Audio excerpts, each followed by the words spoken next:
Israel ആക്രമണത്തിൽ Iranian കമാൻഡറായ Muhammad പക്തൂർ കൊല്ലപ്പെട്ടു എന്ന റിപ്പോർട്ടുകളാണ് പുറത്തു വന്നിരിക്കുന്നത്. എന്നാൽ ഇതുമായി ബന്ധപ്പെട്ട് കൂടുതൽ വിവരങ്ങളൊന്നും തന്നെ ലഭ്യമായിട്ടില്ല എന്നതാണ് ദേശീയ മാധ്യമങ്ങൾ റിപ്പോർട്ട് ചെയ്തിരിക്കുന്നത്.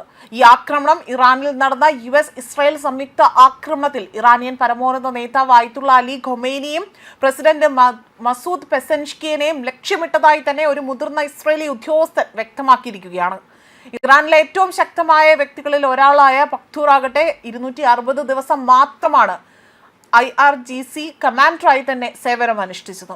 മുൻ കമാൻഡർ ഹുസൈൻ സമാലിയുടെ വധത്തെ തുടർന്നുകൊണ്ട് ഇദ്ദേഹത്തെ ഈ സ്ഥാനത്തേക്ക് നിയമിക്കുകയാണ് ഉണ്ടായത്.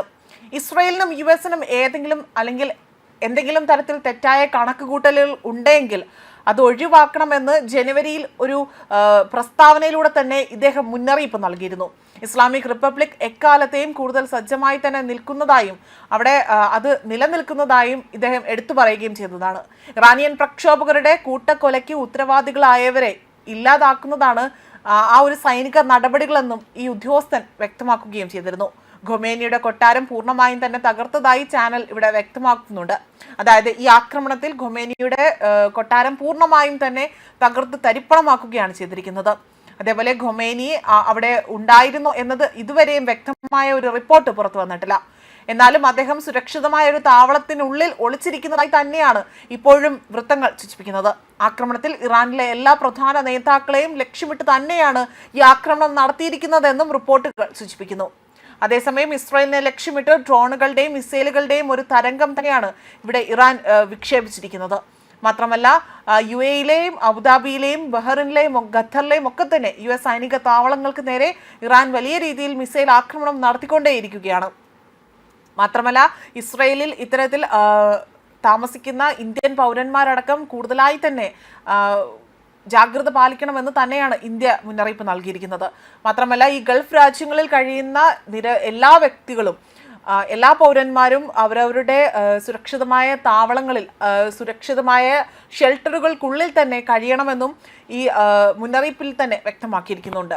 അതേസമയം ബഹ്റിനിലെ ജുഫൈർ മേഖലയിൽ വലിയ രീതിയിലുള്ള US താവളത്തിന് നേരെ വലിയ രീതിയിലുള്ള ആക്രമണം നടന്നതായിട്ടാണ് റിപ്പോർട്ടുകൾ സൂചിപ്പിക്കുന്നത്. ഇവിടെ നിന്നും പുക ഉയരുന്നതും മാത്രമല്ല ബോംബ് പൊട്ടിത്തെറിക്കുന്നതുമായിട്ടുള്ള നിരവധി ദൃശ്യങ്ങളടക്കം ഇപ്പോൾ സോഷ്യൽ മീഡിയയിൽ വ്യാപകമായി തന്നെ പ്രചരിക്കുകയാണ്. ഇവിടെയും കഴിയുന്ന ഇവിടങ്ങളിലുമുള്ള ഇന്ത്യൻ പൗരന്മാരെല്ലാവരും തന്നെ അതീവ ജാഗ്രത പാലിച്ച് അവരവരുടെ സുരക്ഷിതമായ ഇടങ്ങൾ കണ്ടെത്തി അങ്ങോട്ടേക്ക് മാറണമെന്ന വ്യക്തമായ ഒരു മുന്നറിയിപ്പ് തന്നെയാണ് നൽകിയിരിക്കുന്നത്.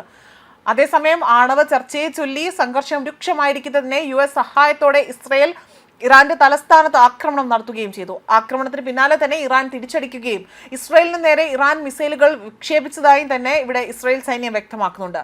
ഇറാനിൽ നിന്ന് വിക്ഷേപിച്ച മിസൈലുകൾ ഇസ്രയേലിന് നേരെ വരുന്നത് അവിടെ തിരിച്ചറിഞ്ഞിട്ടുണ്ട് എന്നും ഇതേ തുടർന്നുകൊണ്ട് രാജ്യത്തിൽ വിവിധ ഭാഗങ്ങളിൽ അപായ സൈറനുകൾ മുഴങ്ങിയിട്ടുണ്ട് എന്നതാണ് ഇസ്രയേൽ സൈന്യം വ്യക്തമാക്കിയിരിക്കുന്നത്.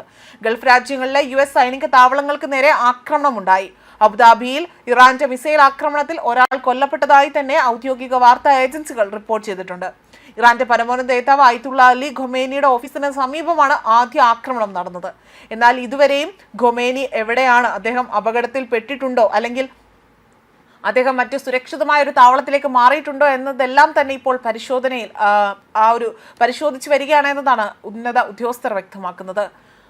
അതേപോലെ തന്നെ വലിയ രീതിയിൽ US-ന്റെ യുദ്ധക്കപ്പലുകളും പടക്കപ്പലുകളും എല്ലാം തന്നെ ഇവിടെ വലിയ രീതിയിൽ വിന്യസിപ്പിച്ചതായും വലിയ രീതിയിലുള്ള ആക്രമണങ്ങൾ മെനയുന്നതായും തന്നെ ഇവിടെ അണിയറയിൽ വ്യക്തമാക്കുന്ന ചില റിപ്പോർട്ടുകൾ സൂചിപ്പിക്കുന്നുണ്ട്.